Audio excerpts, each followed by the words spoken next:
Hello everybody, my name is Axia. I'm a filmmaker and photographer based in Los Angeles, California. And in today's video, I want to talk to you about my experience with the RED Komodo.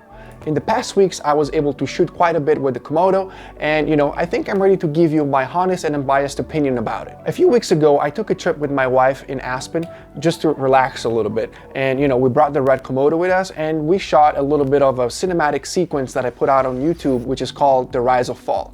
If you haven't watched that video, I would highly suggest you do it right now before you keep going in this review, because mostly everything that I'm going to be talking about, it's based on that video. And before we keep going in this video, I just want to point out that this is not a scientific review by any means. These are just my spontaneous reactions to using the camera. I also want to point out that I don't own the RED Komodo. This is my wife's camera, and therefore I really don't have any specific attachment to it. I didn't spend the money to buy it. I just really had the luxury to have a girl that loves to do the same thing that I do, and I was able to borrow the camera and get an idea for myself, without thinking, oh, it has to be good because I spent so much money on it, because I didn't spend any money for it. All right, on point number one, I want to talk about form factor for this camera. Yes, because the form factor of this new RED camera, it's really a strong selling point, being it's so compact and tiny. And actually, when you really see it live, it's surprising how small it is, and it's fairly lightweight as well. And as a modern cinematographer, I love having compact cameras that are lightweight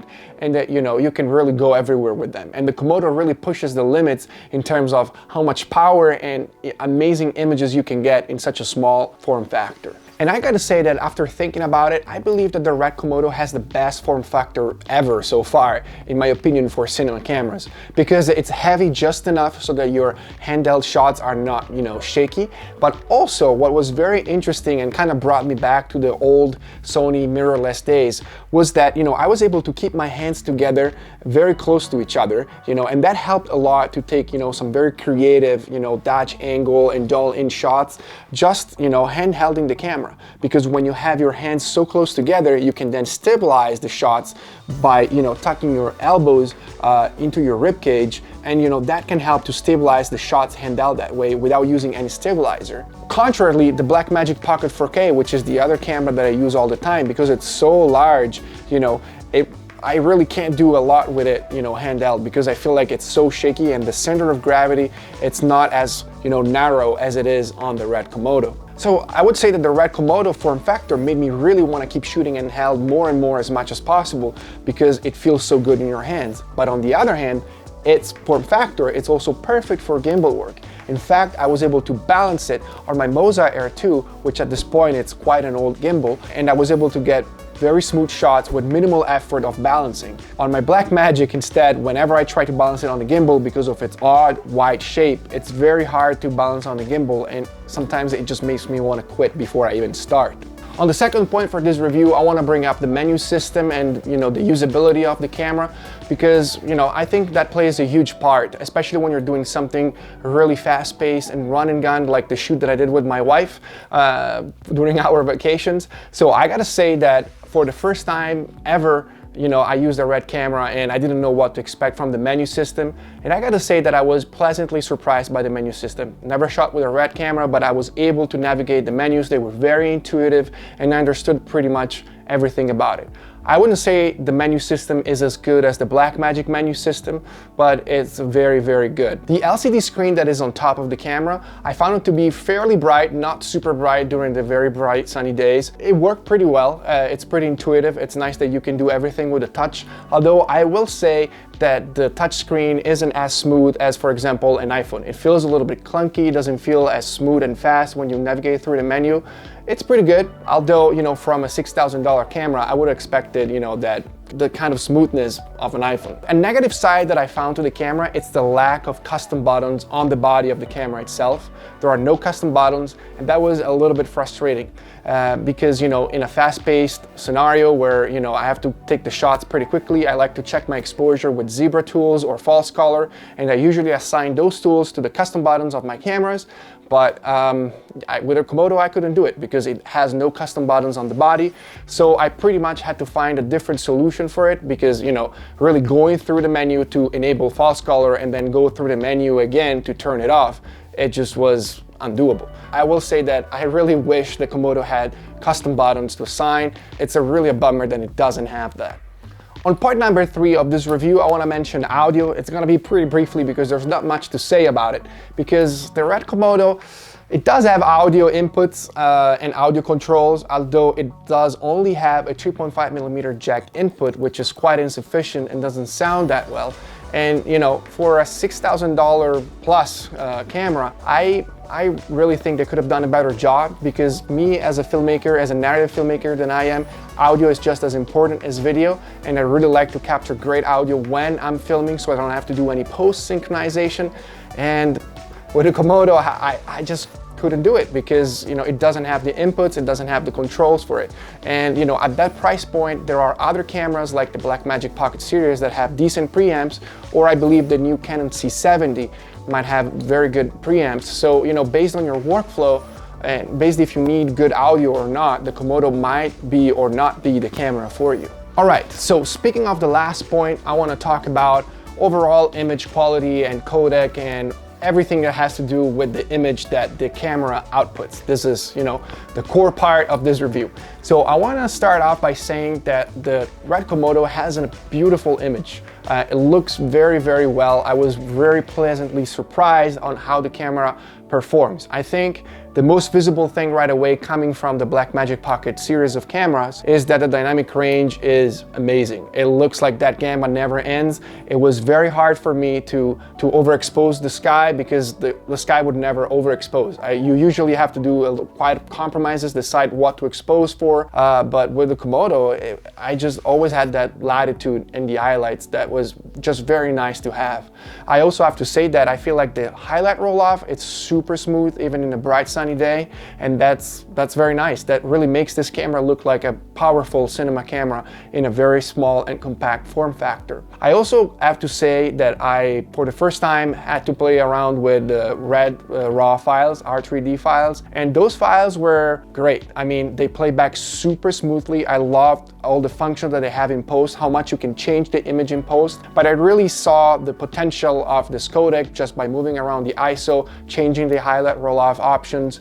It's very, very a powerful codec. I think for now it's superior even to Blackmagic RAW, and it's very well integrated. It plays super smooth in Premiere Pro, which pretty much doesn't play anything smoothly. In DaVinci Resolve, it also performs amazing in terms of smoothness. So it's even 6K RAW, it's very, very playable. It's very, very editable for at least my computer. It was very easy to digest. Another part that it's important to mention is that this camera isn't really made for high frame rates, and for people might be a deal breaker.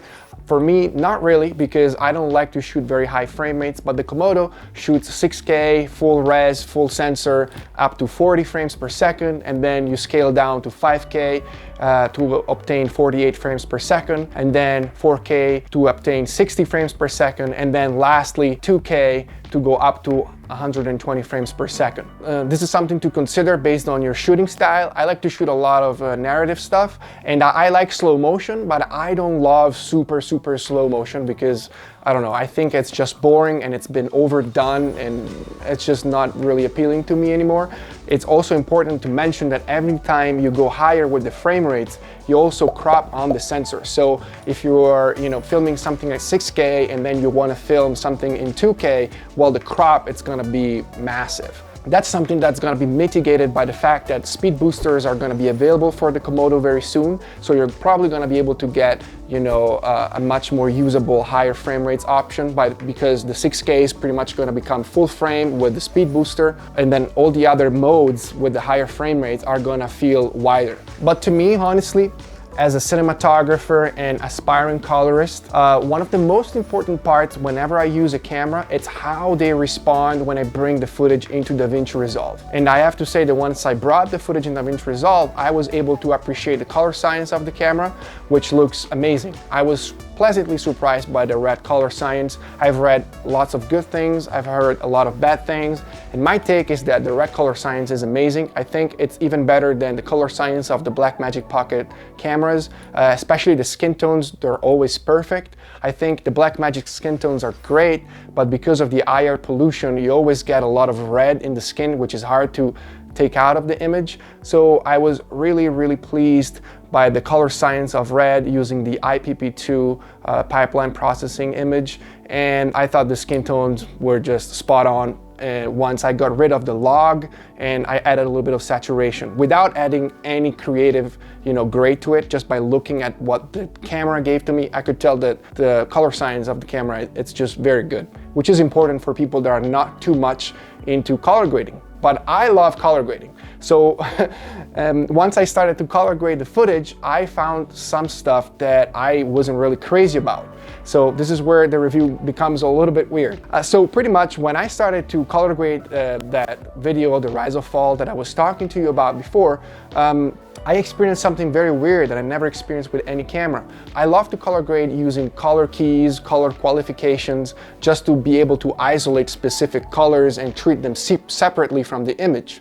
But what I found that was very weird with the Komodo was the fact that I couldn't really qualify any colors, because the color qualifications were always never precise. Like if I would decide that I want to, qualify the oranges, or I wanted to qualify the yellows, well, DaVinci Resolve would pick the yellow, the orange, but also a little bit of the blue of the sky. If I was qualifying the sky, it would pick up some other colors. And even when I went into the color qualifiers tab in DaVinci Resolve, I couldn't really get the key to be as specific as I wanted it to be.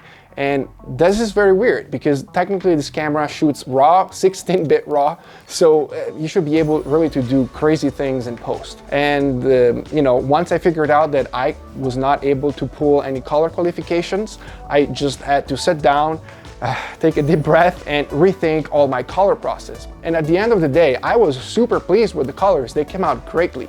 But the fact that all my grading techniques would not work on the Komodo kind of made me a little bit worried. I still feel like it took me 2 times the time that it would have taken me with like another camera to grade that footage. So it concerns me a little bit, the workflow with this camera.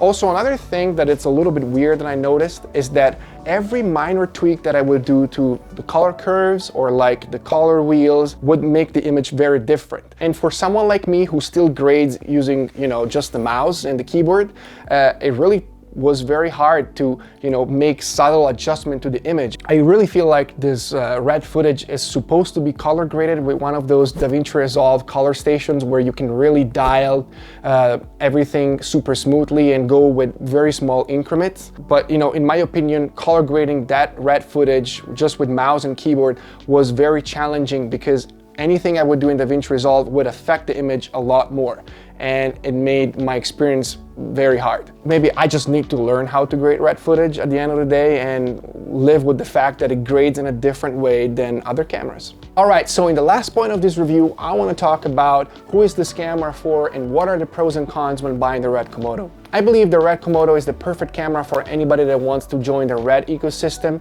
and, brag about having a RED because it's a big thing. I mean, it's true. RED cameras have a great branding. They made a big name for themselves in Hollywood, and saying that you own a RED camera is going to make you look like a pro.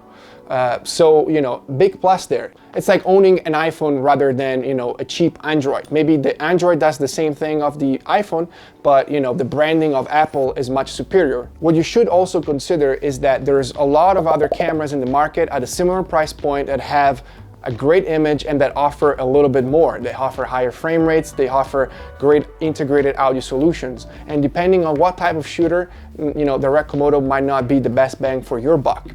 But on the other hand, if you decide to go ahead and buy the camera, I think the Komodo is a great camera with a great image, probably one of the best images in its price point. And I'm sure you're gonna love it, and I'm sure you're gonna take insane footage with it. Thank you guys so much for watching. Stay tuned because I have more Komodo content coming soon. I did shoot a short film recently that was shot half with the Blackmagic Pocket Cinema camera and half with the RED Komodo. So it's gonna be very interesting to see how these two cameras stack up in a short film scenario. And I'm sure it's gonna be a pretty interesting comparison to watch. And with that said, that's it for me today. Subscribe if you haven't, drop a like, and stay tuned for more content. I'll see you in the next one.